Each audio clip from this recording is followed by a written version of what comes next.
Bienvenidos a las informaciones en este miércoles 4 de agosto del año 2024. Es un gusto a través de la red informativa de Radio Litoral, la señal internacional. Estas son nuestras informaciones. La Comisión Interamericana de los Derechos Humanos llamó este miércoles a El Salvador a brindar una reparación integral a las víctimas de presuntos atropellos en el marco del régimen de excepción que suspende garantías constitucionales. En su informe de país, Estado de Excepción y Derechos Humanos en El Salvador, la CID recomendó las medidas de reparación y garantías de no repetición. La Comisión Interamericana de los Derechos Humanos recomienda elaborar e implementar un plan de reparación integral para las víctimas de las violaciones de los derechos humanos perpetrados en el marco de las detenciones del régimen de excepción, considerando la perspectiva de género y la interseccionalidad de otros factores de vulnerabilidad y discriminación, indicó el organismo.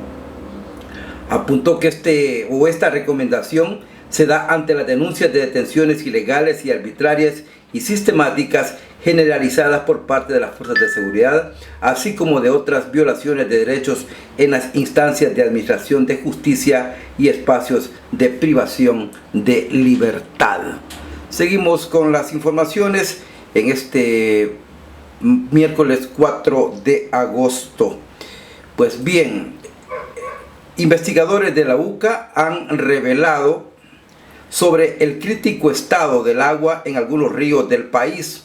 En el estudio mencionaron la presencia de contaminantes orgánicos en el río Lempa, el río Sucio y en el embalse del Cerrón Grande.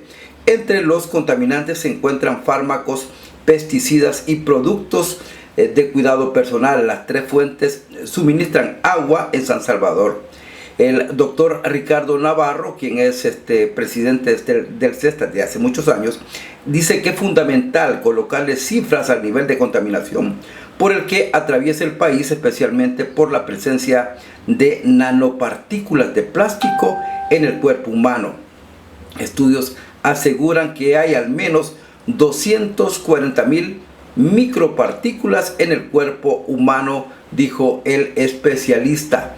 En más información de carácter nacional, se cumplieron 10 meses de haber concluido el juicio del caso Saqueo Público y las personas procesadas siguen esperando el fallo del Tribunal Primero de Sentencia. El Comité de Familiares de Personas Presas y Perseguidas Políticas del país denunció el retraso inusual en la entrega del fallo, tras recordar que dicho proceso judicial es uno de varios con motivaciones políticas en los que han sido instrumentalizadas instituciones del Estado como la Fiscalía General de la República y el sistema judicial. Según COFAPES, los exfuncionarios y demás personal procesada en el caso Saqueo Público han sufrido un juicio paralelo por parte de la mayoría de medios de comunicación y con ello el irrespeto del derecho a la presunción de inocencia. Además, la mayoría de ellos se encuentra ilegalmente en arresto domiciliar desde hace más de 4 años, después de guardar prisión 2 años en distintos centros penitenciarios. Seguimos con las informaciones. Desconcierto, tristeza, rabia, impotencia. Ese fue el sentimiento que expresaron varias personas estafadas por el caso COSAVI, luego que la bancada oficialista de Nuevas Ideas, junto a los partidos se suman a este partido oficialista, negaran crear un fideicomiso que permita la devolución total de sus dineros, que para muchos entendidos pues lamentablemente ya lo perdieron. Lo peor es que nos han quitado el dinero por un capricho. El dinero está ahí. Nosotros somos los dueños de esa cooperativa porque se fundó con nuestros ahorros, y nosotros que somos dueños se nos niega el derecho a ser parte, dijo un afectado. Nos han llevado a una depresión que ya ni siquiera queremos estar vivos, dijo una señora con lágrimas de impotencia. Estamos solos con el agravante de la negativa de una institucionalidad cómplice de vulgares ladrones, indicó otro afectado. Esta mañana, en una entrevista radiofónica en YSUCA, los afectados coincidieron en señalar que la Fiscalía descubrió cuentas fantasmas que habrían sido utilizadas para lavar dinero, decían, además de la implicación de exfuncionarios del actual gobierno.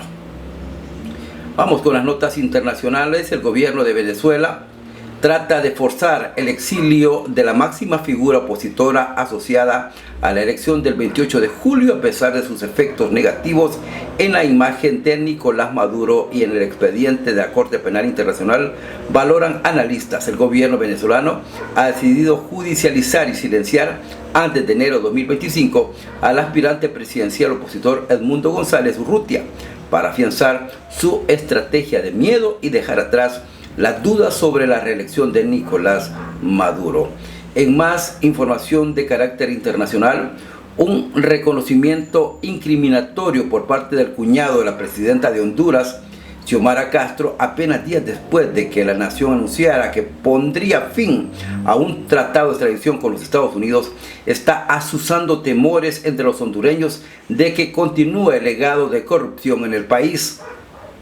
La presidenta Xiomara Castro había inspirado esperanza cuando fue elegida para ser la primera mandataria del país centroamericano en el año 2021, con base en la promesa de sacar a Honduras del abismo en el que nos ha sepultado el neoliberalismo, el narcodictador y la corrupción, señalaba en su momento. Y estas fueron las informaciones a través de la red informativa Radio Litoral Multimedia. Gracias por su atención. Volveremos en las próximas horas.